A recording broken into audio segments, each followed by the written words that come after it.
This lesson goes with section 5.1, and it's about rational numbers. So the goal in this section is to be able to convert back and forth between fraction and decimal form. So first off, let's review some vocabulary. We said in a previous lesson that a rational number is a number that can be written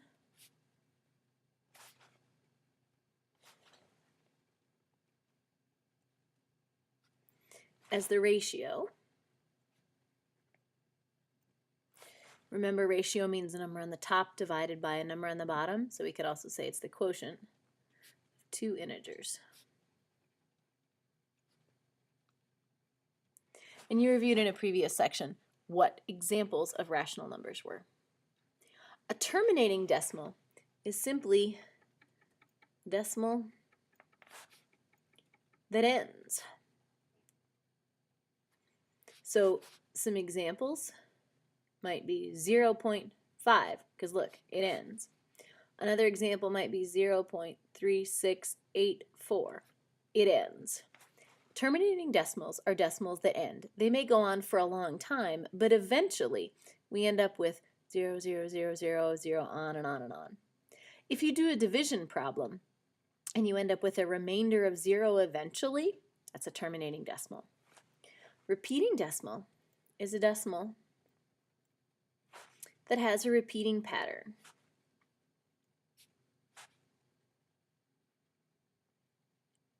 The pattern repeats forever. So for example, 0.3 repeating. That's 0.3333333, and it goes on and on and on and on and on and on and on.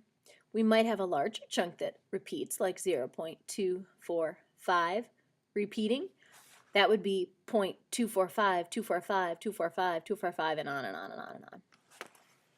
Let's take a look at a couple of examples of some fractions that when we turn them into decimals give us terminating versus repeating decimals. So we're going to work through these examples, and I'm going to show you what these look like on your calculator. Let's take the first one, 1/3. Well, that means 1 divided by 3. If I do 1 divided by 3 on my calculator, what I get is 0.333333333. The calculator shows me that that 3 keeps on repeating forever and ever and ever and ever. Next, let's do 24 over 99. 24 divided by 99.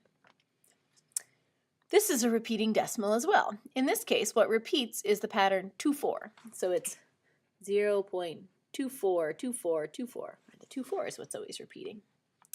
Next, let's try 12 over 13. 12 divided by 13. This one on the calculator looks kind of long. 0.923076923. I can see where the pattern starts to repeat. So I have to write the whole sequence of digits, and then I put a bar over the whole chunk that repeats. Lastly, let's try 16 over 17. 16 divided by 17 gives us 0.058823529. So this should be a repeating pattern, but it looks like my calculator doesn't have enough decimal places to show where it repeats. Notice that 1/3, what repeated was only 1 digit. 24/99, what repeated was 2 digits. 12/13, what repeats is 0.923076, that's 6 digits that repeat. I don't know exactly what repeats here, so I can't write the whole thing down. But the problem isn't something inherent in the math of this division problem. It's in how many decimal places my calculator can show.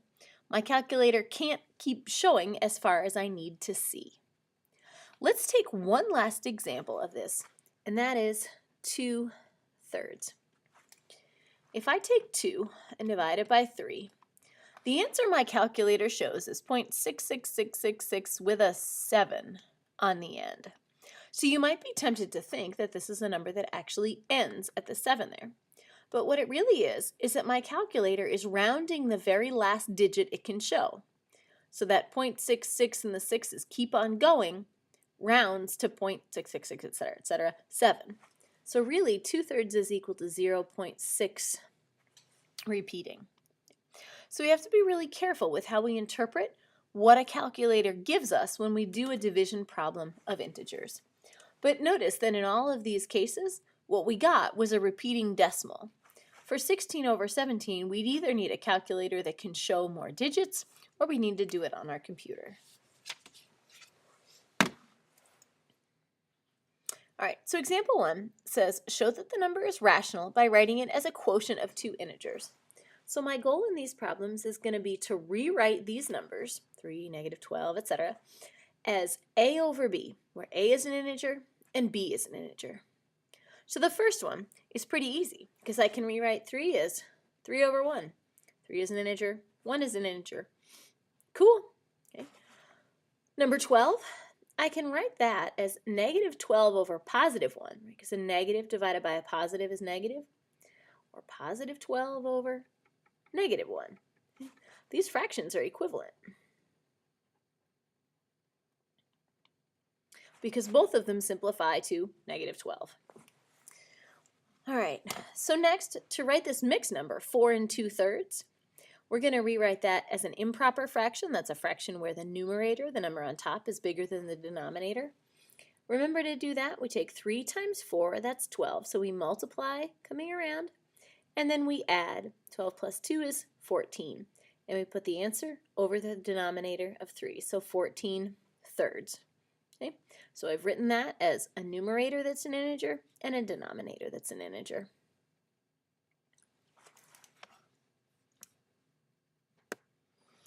For this last one, -2 1/4. Well, that's the opposite of 2 1/4.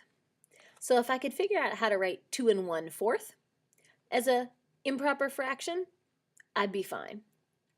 All right, so I'm going to write -2 1/4 as the opposite of +2 1/4.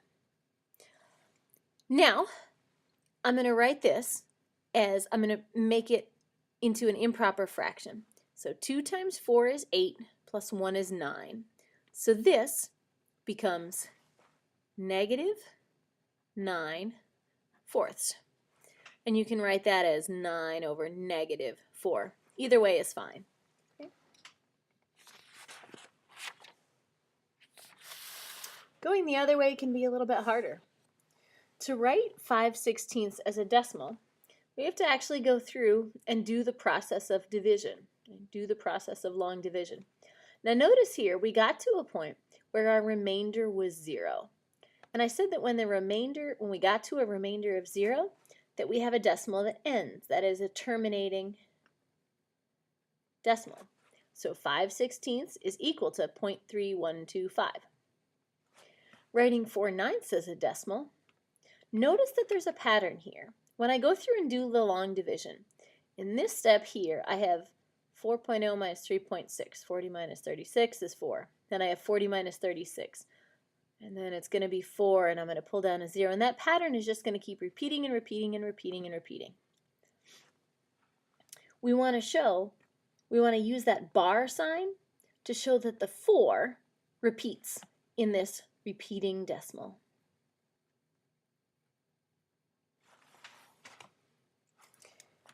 Now, you pause this presentation while you work through the 4 problems in the checkpoint. We're going to write each fraction or mixed number as a decimal in its decimal form. If it's a repeating decimal, put the bar over the part that repeats. If it's a terminating decimal, write it out to its last digit. Next, using decimals to compare fractions. I'd like to know which of these two fractions is bigger. And it's hard to tell because I'm not sure whether 42 out of 48 is bigger than 27 out of 30. Imagine that I had 2 pizzas and I cut the first one into 48 little pieces, and 42 of them were shaded, so there'd be a little sliver that's not shaded there. That would be 42 out of 48. And the other one was cut into 30 slices, and 3 of them weren't shaded, because 27 of them were. That one would be 27 out of 30. It's awfully hard to tell which of these two would be bigger. But what I can do is I can turn these both into decimals. And so I can, in this case, I can take 42 divided by 48. And I get a terminating decimal that is 0.875.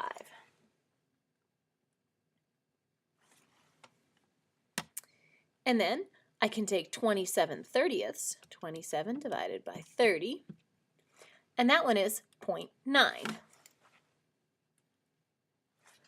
And so the question is, which of these two decimals is bigger? 9/10 or 875 thousandths? Well, remember, we're going to compare the same places in place value. 9/10 is more than 8/10. So 0.875 is 8/10 plus a little more. So it must be that 0.9 is bigger than 0.875. Remember, 0.9 was the decimal equivalent of 27/30ths, so that's bigger than 42/48. Next, we're going to look at, if we start with a terminating decimal, how do I get it back into its fraction form? So this is kind of like taking the stuff you did in example 2 and working it backwards. In this case, we need to remember place value. This first place after the decimal, that's the tenths place. The next one is the hundredths place. 3 is in the hundredths place. So the denominator is 100. So we have 3 100ths. In this case, 4 is in the tenths place. So the denominator is 10. So we have negative 94 tenths. We could also write that as negative 9 4 tenths. Now notice that 94 tenths, that's a fraction that we can simplify. We can divide both the top and the bottom by the same number. In this case, we can divide both the top and the bottom by 2. When we divide the top by 2, we get negative 47. We divide the bottom by 2, we get 5. So negative 47/5. If I want to check to see if this is right, I can take out my calculator and do negative 47 divided by 5, and I get negative 9.4. So it does in fact check. Last one, and this is by far the hardest portion of this section, so make sure that you're trying to pay close attention and ask me questions if you need help on it. What I'm going to try and do now is take a repeating decimal, a decimal that has a pattern, and turn it back into its fraction form. So suppose it asked us to write 0.81 repeating as a fraction. So this one is 0.81, 81, 81, 81, and the 81s keep going forever. How do I turn that back into a fraction? Well, I have to do this weird trick. First, I'm going to define a variable, x, and I'm going to say, let x equal 0.81 repeating. Okay, so I'm just defining a variable and saying what it's equal to. Now I have to look at this chunk here. This repeats out to the hundredths place. So I'm going to imagine that I took this little equation, x equals 0.81 repeating, and I'm going to multiply both sides of that by 100 because we repeat out to the hundredths place. When I do that, what happens? Well, if I take the left-hand side and I multiply it by 100, I get 100x. If I take the right-hand side, and the right-hand side was really 0.81818181818181 and on and on and on, and it kept repeating like that, if I multiply that by 100, each time I multiply by 100, I move the decimal over 2 places. So I get 81.81 repeating. So I took an equation and I multiplied both sides of that equation by the same thing. So now I have 100x equals 81.81818181, etc. And there's a repeating over that. Next, what I'm going to do is I'm going to actually do a little bit of subtracting. And this will look kind of weird, but we know that we can take away the same thing from both sides of an equation.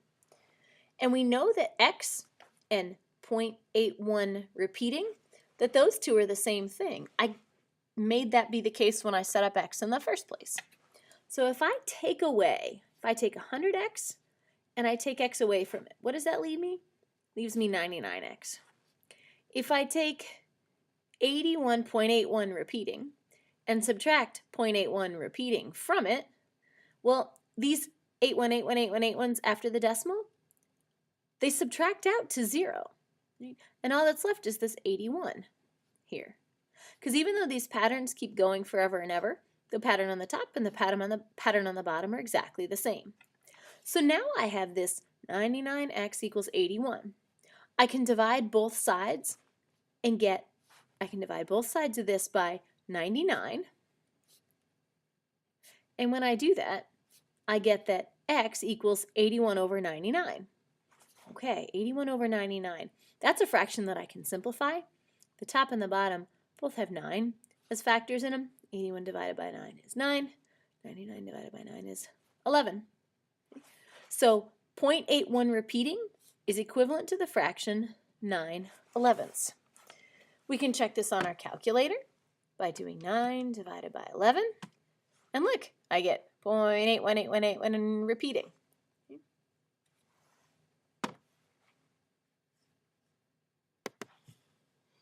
Please pause this presentation while you do the problems in the checkpoint. In each case, you're going to rewrite the decimal as a fraction or a mixed number. Last but not least, I'm going to ask you to take a sequence of numbers written in different forms and figure out which is the smallest and which is the largest. So in this case, for example, we have negative 17 over 2, negative 1.35, 5.67, negative 6, 11/3, and negative 13/4. What I would suggest that we do is to convert the fractions into their decimal form and then place these numbers on the number line. So 17 over 2, you see I went to reach for my calculator for that, but I don't really need that. I know that 16 over 2 is 8, and 1 more over 2 is 0.5, so this is negative 8.5. Then we have negative 1.35. Then we have positive 5.67. Then we have negative 6. 11 divided by 3 is 3.6 repeating. And negative 13/4. 13 divided by 4 is 3.25, so this is negative 3.25. Now these numbers I can place on the number line. Negative 8.5 is down here. And remember, 8.5 was the decimal equivalent of negative 17 halves. And let's see, negative 1.35, negative 1.35 is going to be about here. And that one was just negative 1.35. 5.67, for 5.67 is going to be in between 5 and 6. So this is 5.67. Negative 6 is down here. 11/3, well, we said that that was 3.6 repeating, so this is 2, this is 3. Halfway between 3 and 4 would be 3.5. 3.6 repeating is a little more than that, so it goes in there. This originally was 11/3. And negative 3.25, so I go negative 2, negative 3, and a quarter past there. And that one originally was negative 13/4. So now all we do is look at the number line, and we move from left to right across. So the smallest number was negative 17 halves. The next was negative 6, then negative 13/4, then negative 1.35, then 11/3, then 5.67. This is the end of the lesson for section 5.1.